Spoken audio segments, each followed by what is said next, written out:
1Password makes it easy to organize and share your important information in different vaults.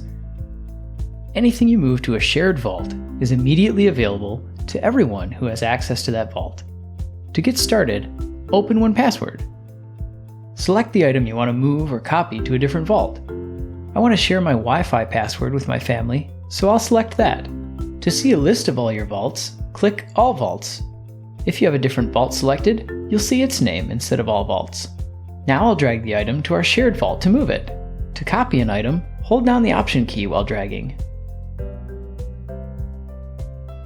You can also copy and move items from the Item menu. And that's all there is to it. Try it on your own and discover all the ways you can use 1Password to make your life a little bit easier. For more helpful videos like this, visit support.1password.com or subscribe to the 1Password channel on YouTube.